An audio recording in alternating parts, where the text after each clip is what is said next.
Here's the question. If the transportation now for these teams coming to play West Virginia, Lou Wendell pontoons, why wouldn't you want a Lou Wendell pontoon?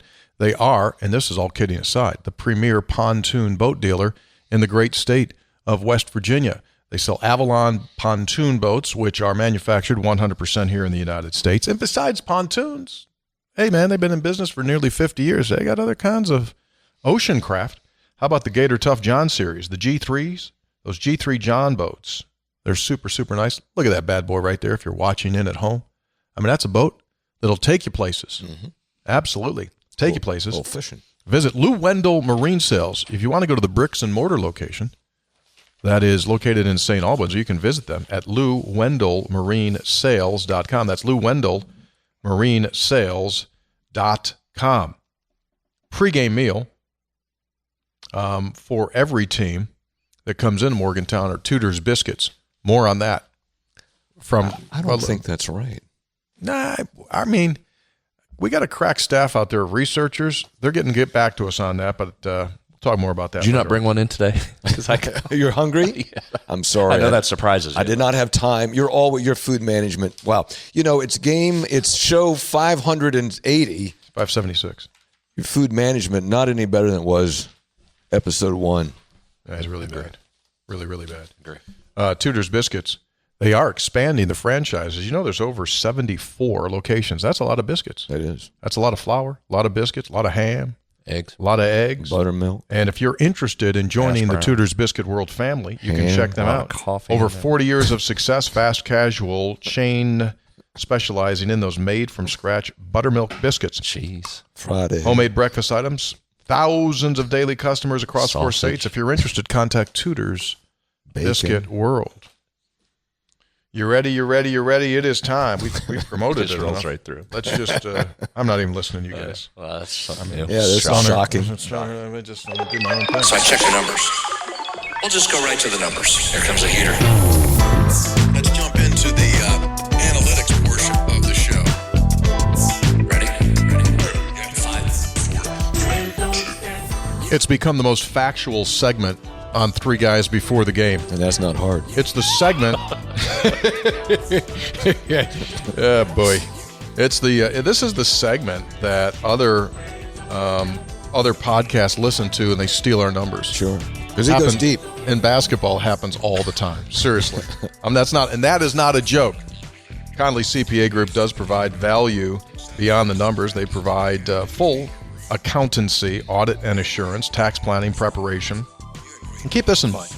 They become your partner if you're a business owner and they say like, they'll say it nicer than I do, but they'll go like, that's not really what you want to do. What you want to do is this because you save this. Mm-hmm. They'll come in, they'll remote in, and they can do your accounting for your business, whatever way you want to do it. You want to have a little bit of your accounting done internally by your folks, but say, hey, handle a portion of this. They can do that as well. They can also provide Chief Financial Officer Services, also known in the biz as CFO.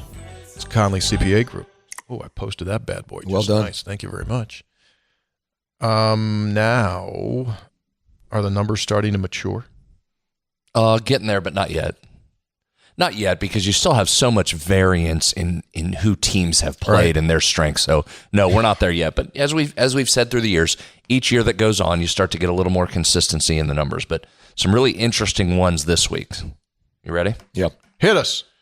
All right, let's start with those Daniels turnover issues that we've discussed. Daniels Men's Store turnovers? No, not Daniels Men's Store, although he's got some more new West Virginia stuff in there. Newer stuff? Every week. It's every week he does that. So I go in every Tuesday for my shift. Right? I think I've seen everything in the store, folded about everything that's in there, right. Dressed multiple mannequins. Yeah. New stuff keeps coming out. So if we go over there as part of the food court this weekend, you'll see new gear. If I were coming into town, I would make a stop there. Okay, go ahead. Not Daniels Men's Store, but Jalen Daniels. Turnover issues against this West Virginia pass defense. There's only one player in the country that's thrown more picks than Jalen Daniels. Really? Wow. It's incredible. As a team, Kansas has 2 or more turnovers in 5 of its last 6 games. Going back to last year, right? West Virginia's pass defense, I think I have this right, 8 touchdowns allowed, no picks. That's not good. 8 passing touchdowns, no picks. Does that sound right? Yes, that's correct. Okay, so let's talk about this Kansas passing game because I know what West Virginia fans are saying. I assume I know what they're saying because I'm saying it, Hoppy. Okay. I would have preferred Daniels not have 3 picks in each of the last 2 games. Right, spread it out. Right, would have preferred he come into this game and throw a couple picks because now you're going, oh, is this when he's going to get right? You don't like that. Their offense, though, is trying to protect him some. And again, we've talked about the change in offensive coordinator. So they're in essence running the same scheme, but it's a different dude. Andy Kotelnicki, we've said his name more on this podcast than we've said Neil Brown. Andy Kotelnicki, Hop at Penn State, right? Was at Kansas. Now enter Jeff Grimes. But here's what's interesting. They have their lowest air yards per attempt since at least 2016 in terms of throwing the ball down the field. Yards per attempt for Daniels right now, 6.4, which is last in the Big 12. Yeah. So they're not taking shots down the field, and part of that's because when they have, those have turned into picks. So you look at those numbers plus the interceptions, and that's telling me they don't have a ton of confidence in their passing game right now. Daniels had a stretch, did include some drops against Vegas. It was a 1 of 10 passing stretch, one completion, 10 attempts. Side note, he has 3 fumbles as well. So Hop, we generally mention turnovers, but don't lead with turnovers because it's an obvious key. If you're going to struggle in the turnover department, you're probably not going to win. Kansas, example 1, West Virginia, example 2, right? But this, to me, is first and foremost on the list. Both of these teams have to get it together when it comes to turning the ball over. So keep an eye on that. That's going to be a massive part of this game. But here's the other part that's interesting. Jalen Daniels has also been responsible for 31% of the pressures opposing defenses have been credited with. There's only 11 quarterbacks that have a higher percentage among guys that have taken 10 snaps or more. So you're saying he's walking into pressure? No, he's not walking into pressure, but he may be holding it a little bit too long. He's not escaping pressure enough. He's the one, they're saying that the offensive line's been holding the blocks long enough to give you time to throw it, but you're not throwing it. So keep an eye on that in this game. We saw West Virginia's pressure be outstanding against Pitt. I think you're getting a better offensive line in Kansas than you had against Pitt. We identified that in our Pitt preview, that you would have spots to go get pressure. You did, and added some to that. This game, keep an eye on the left tackle and the right guard for Kansas. Those have been the 2 areas of pressure, but not huge percentages, but those have been the susceptible areas. But Daniels has been the one that's responsible for most. So can you get to him? Now, flip it over to this KU rush offense because this is the part that should scare you. Should scare you that he gets on track and makes some throws here. The second part is this KU rush offense where he is really dynamic.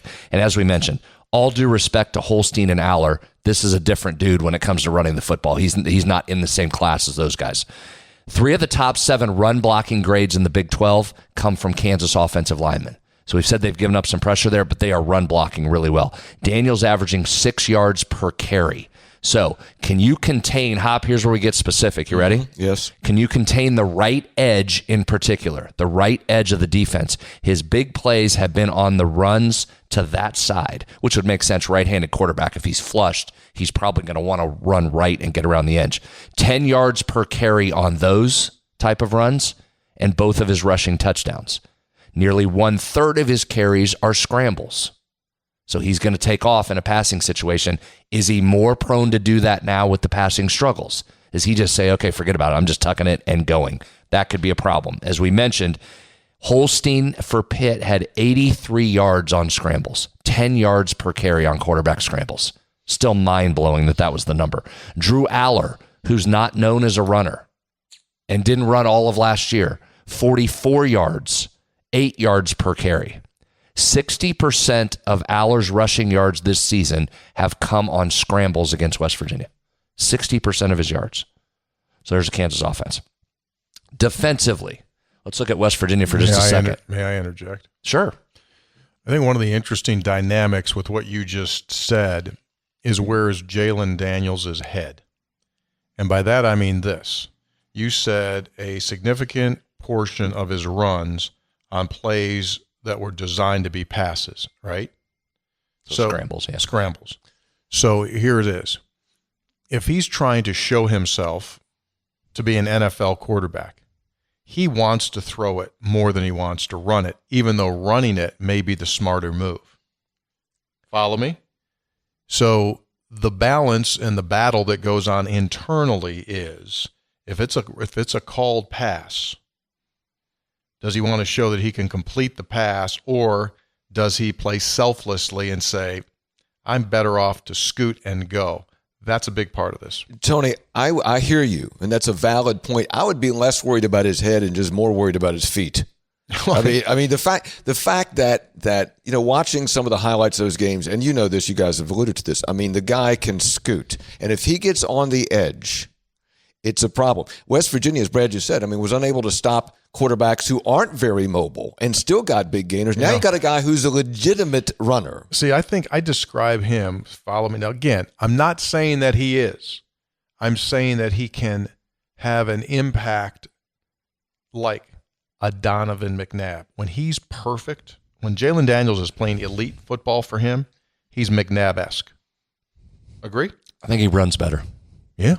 Yeah, maybe. I think he runs better. I was going to go major a little.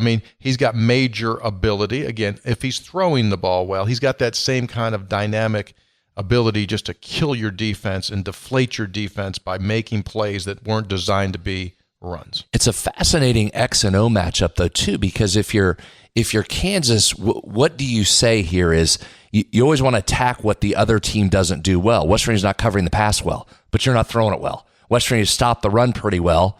You run it pretty well. Like, what do they want to do here? Devin Neal, we haven't talked about him. Yeah. We'll spend some more time on him. He's fantastic, right? One of the best backs in this league, one of the better ones in the nation. So Devin Neal's somebody you've got to contend with. But West Virginia's been pretty good against the run so far, including against two studs from Penn State.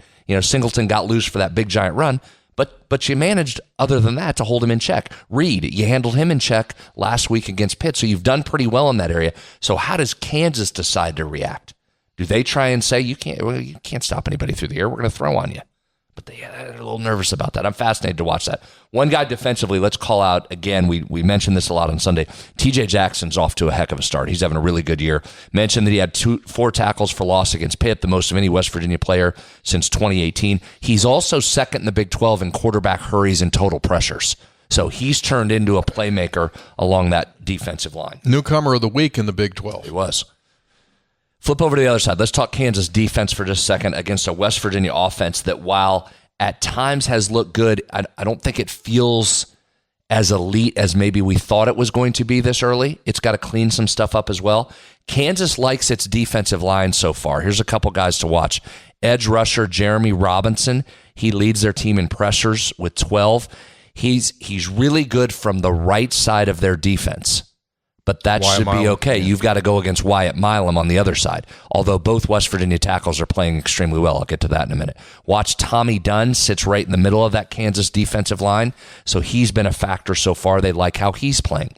They're getting this West Virginia offensive line that is playing really, really well, guys. 5 of West Virginia's top 7 offensive grades are from the offensive line. Nick Malone at the highest grade. An 85. 65-ish his average. He's at an 85. Amazing. He's from right over the bridge over at the high school. He is, and he's playing extremely well. He has stepped right into that role. Wyatt Milam is 9th nationally among offensive tackles when it comes to pressures allowed. But how about this? Jaquay is top 20 among right guards. That's our guy's That's playing. Our guy. It's our guy. 66 in your 66 game roster, 1 in your heart. Malone, 8th among right tackles. So this line's playing really well, Hop, including, you go back and watch some of the end of that game on that second to last drive where West Virginia just needed a first down and couldn't get there. Mm-hmm. It was not the offensive line. It was not the offensive line. In fact, on that third down pass, that pocket they created was tremendous. CJ stepped over, picked up a blitz. So this line is doing what you hoped it would do. You've just got to now take advantage of this. It's just too bad that Milam held that guy. Don't get us started on that. Don't get us started. All right, here's something else to watch. Boy. Oh, brother. Malone and Milam are both top 10 in the Big 12 in run blocking grade. Remack is right there. He's top 15 in run blocking grade. Yates just behind Remack. So your line's doing it. Now it's a matter of, I think, a couple things for West Virginia offensively. Garrett. Can Garrett get out and run a little bit? Can he avoid? Are they spying? Are they going too deep safeties to prevent those big plays? Can Garrett now tuck it and go a little bit more than we've seen him do so far? Can that running game carry you? Can you find some receivers to step up? Somebody's got to emerge as a number one receiver here. Somebody's got to get open. Who's your one? You got to get open and you got to be able to find them. So I'm anxious to watch this offense.